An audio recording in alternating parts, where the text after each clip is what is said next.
নমস্কার, আমি শ্রীমন্ত। চলুন স্টার্ট করা যাক আজ নিফটি এবং ব্যাংক নিফটি অ্যানালিসিস দিয়ে।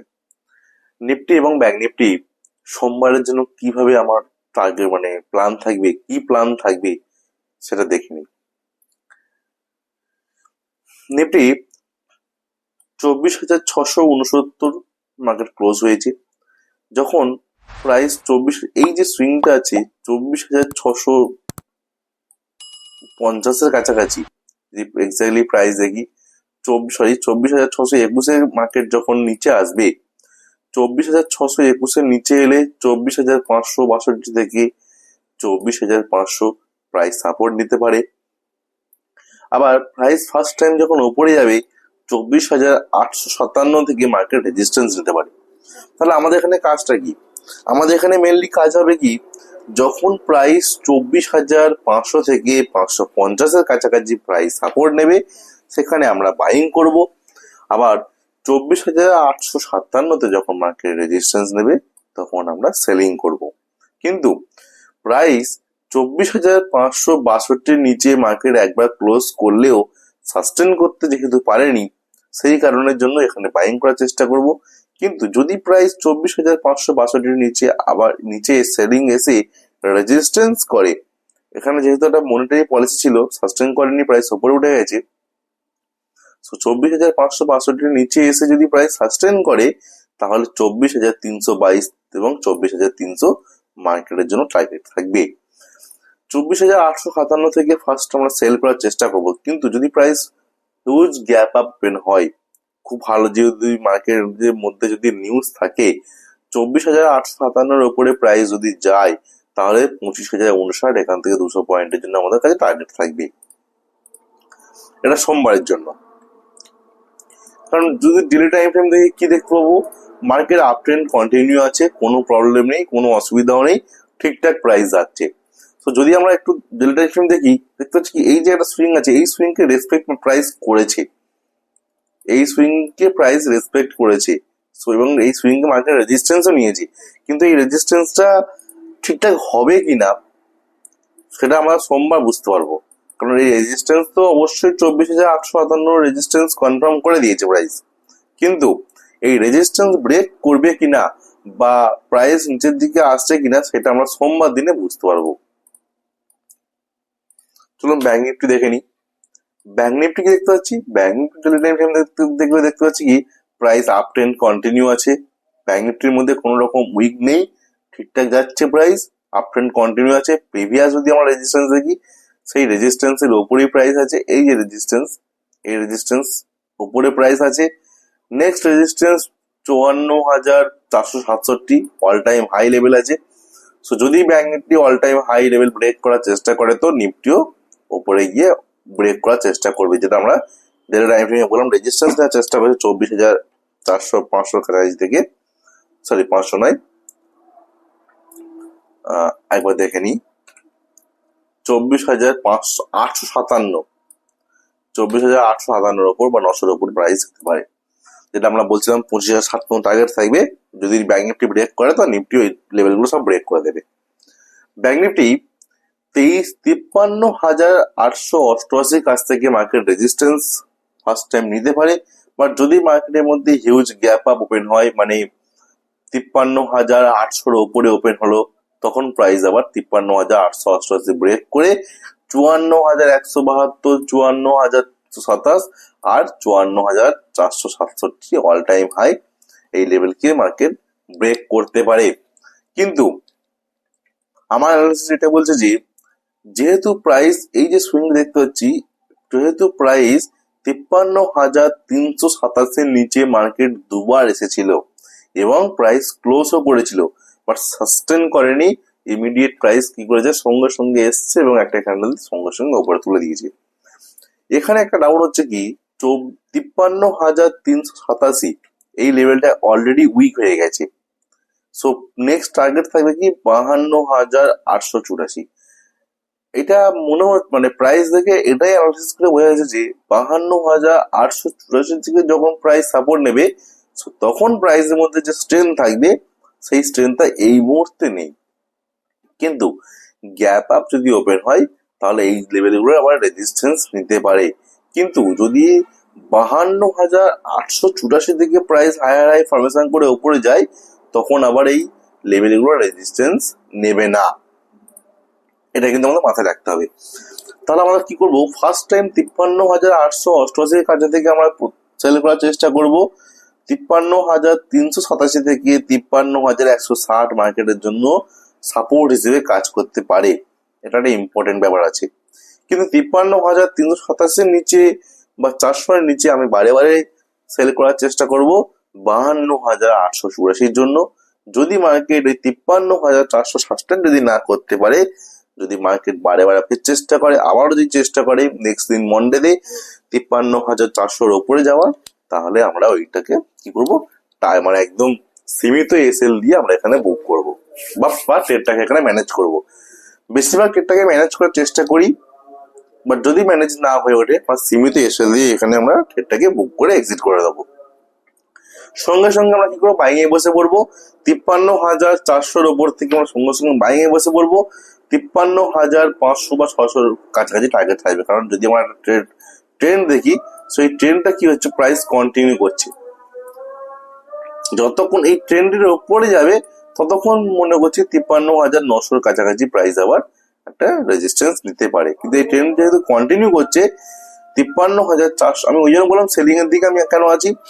53,400 ব্রেক করলে, যেহেতু ট্রেন্ড কন্টিনিউ করছে, প্রাইস একবার রেজিস্ট্যান্স নিয়ে 52,888 পর্যন্ত আমার টার্গেট থাকবে।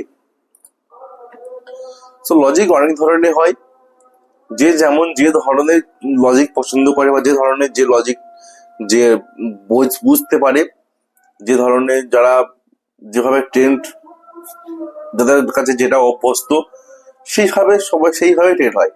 কেউ যদি মনে করে যে প্রাইস, আমি যেটা একটু দেখালাম যে এই যে ট্রেন্ড চলছে, কেউ যদি মনে করে যে এরকম ট্রেন্ড আমি কেন টানবো, আমি জাস্ট হরাইজন্টাল লাইন টানবো, হরাইজন্টাল লাইন টানতে পারি। যেমন আমি বেশিরভাগটা বিশ্বাস করি হরাইজন্টাল লাইনে, আমি ট্রেন্ড লাইন অতটা আমার অভিজ্ঞতা নেই।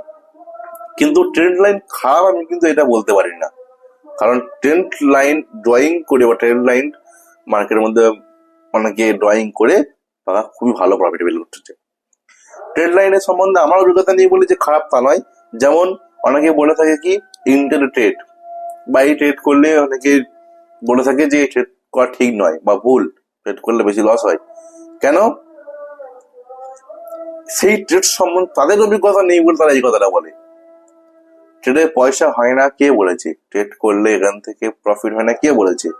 ট্রেড করলে ম্যানেজ করা যায় না কে বলেছে?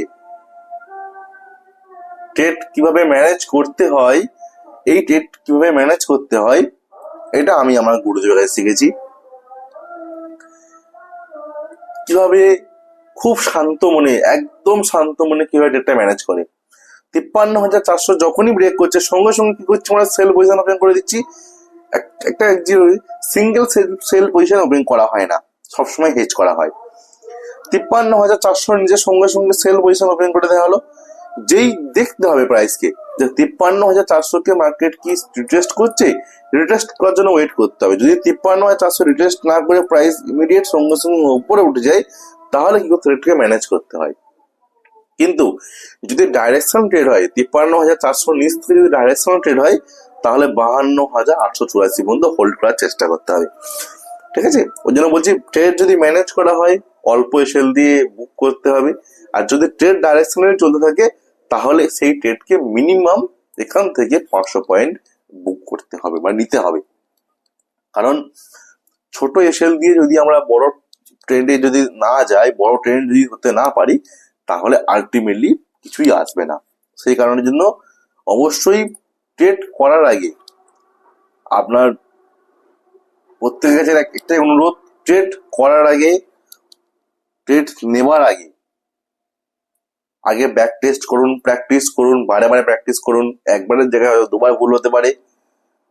এখানে টাকা আপনার ব্যাংক নিফটি বা নিফটি হোক বা যে কোনো ইন্টারনেট ট্রেড হোক না কেন, স্টকের ক্ষেত্রে বা যেখানে সুইং হোক বা স্টক হোক বা আপনাদের ইনভেস্ট হোক বা যাই হোক না কেন, সবসময়ের জন্য আগে জেনে নিন যে এটা কিভাবে হয়, তারপরে অবশ্যই ট্রেড করার চেষ্টা করুন।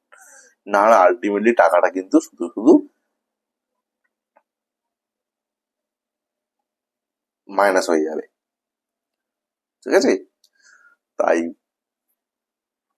টাকাটা মাইনাস হলে যে কিরকম হতে পারে, কি রিয়াকশন হতে পারে, কি সাইকোলজি এফেক্ট পড়তে পারে, সো সেটা তো আমার সঙ্গে ঘটেছে। আমি ওই জন্য বলতে পারছি যে আগে জানুন, দেখুন, বুঝুন, ব্যাক টেস্ট করুন,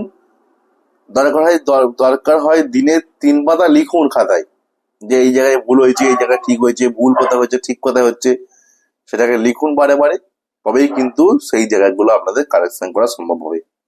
না লিখলে, না বুঝলে, না সেই জায়গাটা অ্যানালিসিস করলে কারেকশন করা সম্ভব নয়। তাই যদি কোনো জায়গায় ট্রেড নিয়ে ফেলেন, যদি ভুল হয় যে আমার এই জায়গায় ট্রেড নিয়ে ভুল হয়েছে, ছোট এসএল দিয়ে, স্টপ লস দিয়ে, ছোট লস বুক করে, যেটা কথা বললাম, স্টপ লস, ছোট এসএল সবই একই কথা। সো ছোট লস বুক করে এক্সিট করার চেষ্টা করবেন, কখনো বড় লস নেবেন না। সবসময় চেষ্টা করবেন ছোট ছোট এসএল, ছোট ছোট লস বুক করার।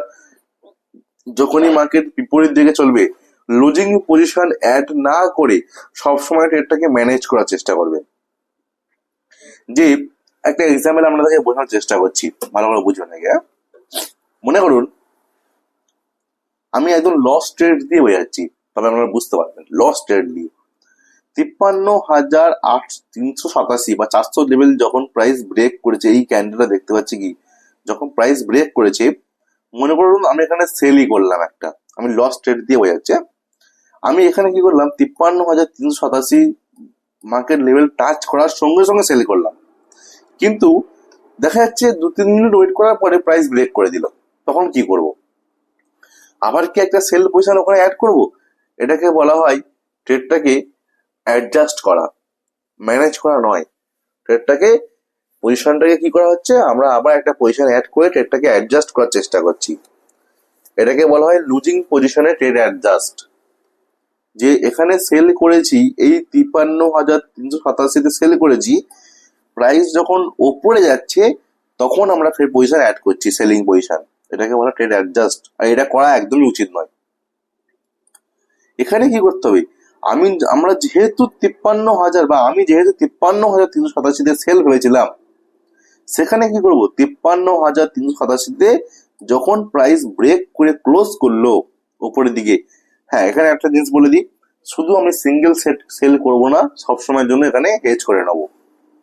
কেন হেজ করে নেবো? নিজের যে আমাদের যে লসটা কমানোর জন্য, সেটাকে ম্যানেজ করার জন্য। অ্যাকচুয়ালি ট্রেডকে ম্যানেজ করার জন্য হেজ করতে হয়। 53,387 সেল করার পরে যখনই প্রাইস 53,487 চলে গেছে, 100 পয়েন্ট উপরে চলে গেছে, সঙ্গে সঙ্গে কি করব, একটা উল্টো position, opposite side position open করে নেবো। কেন?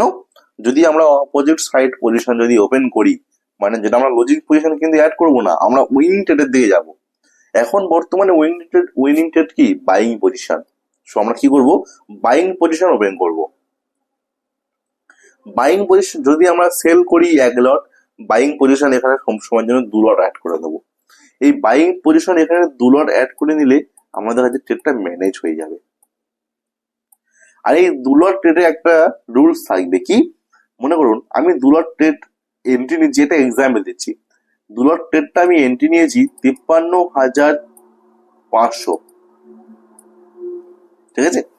53,500-তে আমি 2 লট ট্রেড এন্ট্রি নিয়েছি, জাস্ট আমি স্ট্রাইক প্রাইস দিয়ে বোঝানোর চেষ্টা করছি এখানে, স্পট প্রাইস দিয়ে 53,500-এ 2 লট এন্ট্রি নিয়েছি।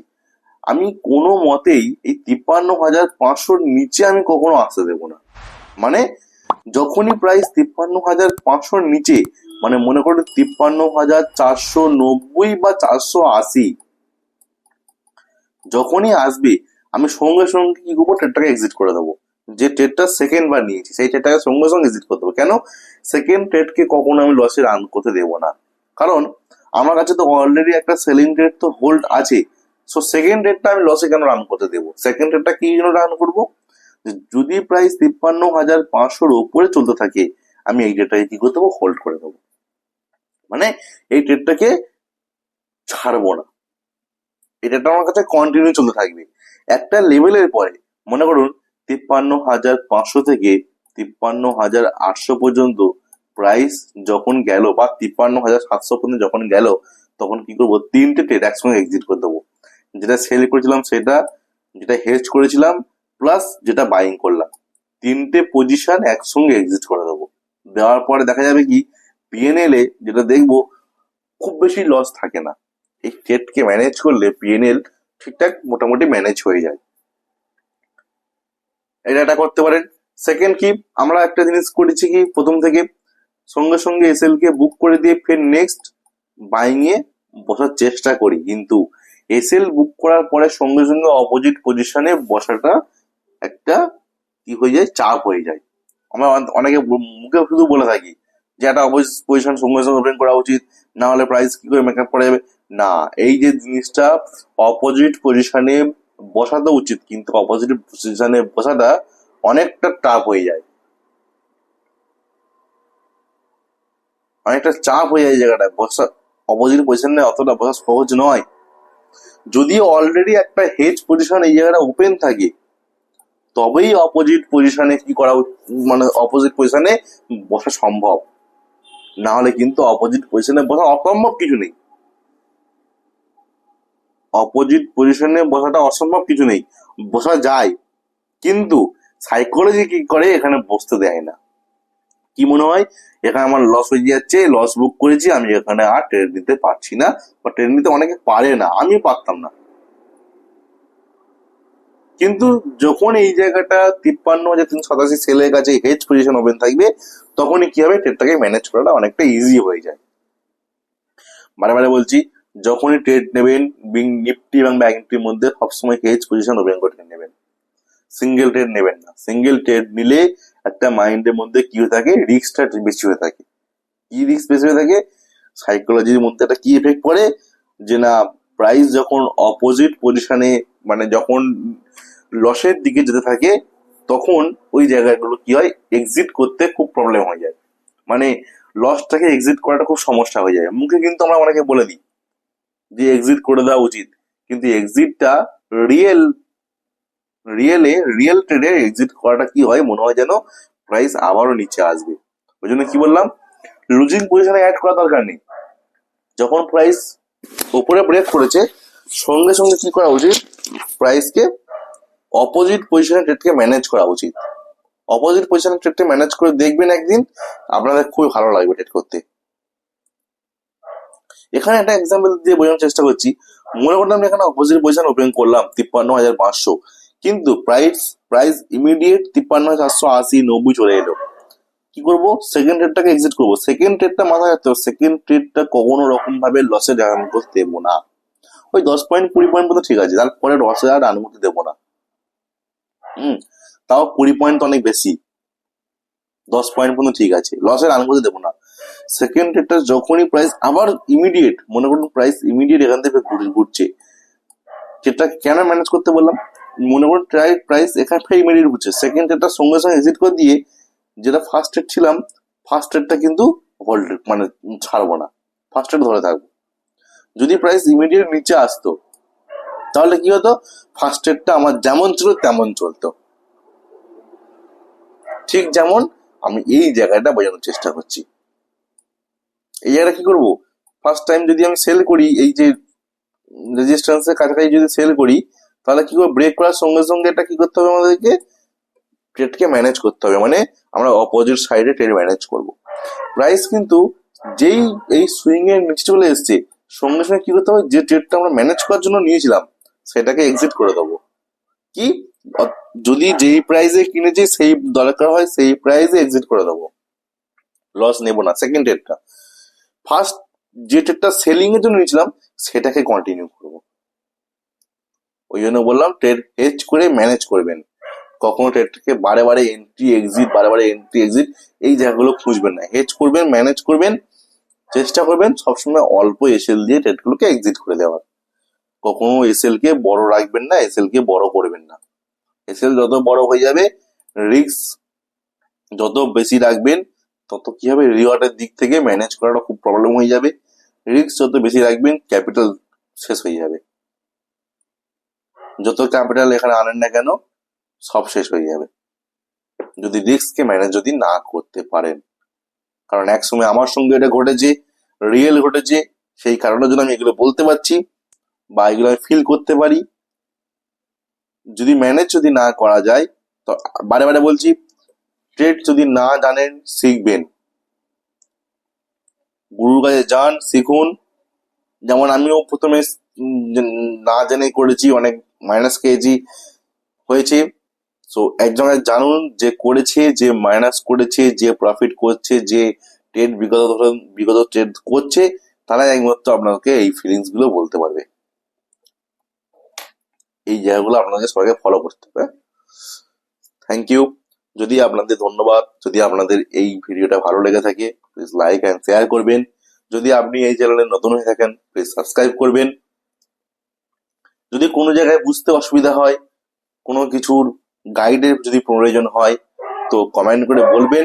আমি অবশ্যই চেষ্টা করব আপনাদেরকে সেই জায়গাগুলো ধরিয়ে দেওয়ার। তবে আশা করি আজকের দিনে ইউটিউবে সবকিছু অ্যাভেলেবেল আছে। আমার থেকে হয়তো আপনারা আরো বেশি জানেন, হয়তো নয়, আমার থেকে আপনারা বেশি জানেন। কারণ ইউটিউবে যেভাবে আপনাদের ডাটা বলুন বা সমস্ত কিছু ইনফরমেশন দেওয়া আছে, সবকিছু ওপেনলি দেওয়া আছে। অবশ্যই আপনারা চেষ্টা করবেন যেগুলোকে অ্যাবজর্ব করার জন্য। কিন্তু একটা জিনিস, এত ডাটা, এত ইনফরমেশন অ্যাভেলেবেল হয়ে গেছে যে কোনটা নেব আর কোনটা ছেড়ে দেবো সেটাই আমরা বুঝতে পারি না। তার জন্য আমি আবার একটা অ্যাডভাইস দেবো, মনে করে ক্ষমা করে দেবেন। আবার একটা অ্যাডভাইস দেবো আপনাকে, এত ইনফরমেশন ইউটিউবের মধ্যে এসে গেছে যে কোনটা নেব কোনটা ছাড়বো সেটা বুঝতে পারছি না। তার জন্য বই রিড করতে হবে, বই পড়ুন, দেখবেন ইনফরমেশন আপনার কাছে সবসময় লিমিট হয়ে যাবে। এর বিপরীত কিছু হতে পারে না। যদি দিনে বা পার ডে বেসিসে 10 মিনিট থেকে 15 মিনিট করে বই পড়তে পারেন, দেখবেন এখানে ইনফরমেশন লিমিট হয়ে যাবে। আপনার কাছে নলেজটাও খুব একটা গুছানো টাইপের হয়ে যাবে। ঠিক আছে? আমিও ইউটিউবের মাধ্যমে আপনাদেরকে জানানোর চেষ্টা করছি, কারণ না হলে আপনার কাছে পৌঁছাবো কি করে। ইউটিউবে অনেক ইনফরমেশন এমন ভাবে এসে গেছে যে আমরা সেগুলোকে বুঝতে পারছি না যে কোনটা নেব কোনটা নেব না। ওকে, আমিও জানানোর চেষ্টা করছি আপনাদেরকে ইউটিউবের মাধ্যমে, না হলে আপনাদের কাছে আমি পৌঁছতে পারবো না। কিভাবে না হলে আমি আপনাদের কাছে পৌঁছাবো, সেই কারণের জন্য চেষ্টা করছি ইউটিউবের মাধ্যমে, ভিডিওর মাধ্যমে আপনাদেরকে জানানোর। তো যদি ভালো লেগে থাকে প্লিজ সাবস্ক্রাইব করবেন, এন্ড যদি নতুন হয়ে থাকেন যদি ভালো লেগে থাকে লাইক এন্ড শেয়ার করবেন, আর যদি নতুন হয়ে থাকেন প্লিজ সাবস্ক্রাইব করবেন।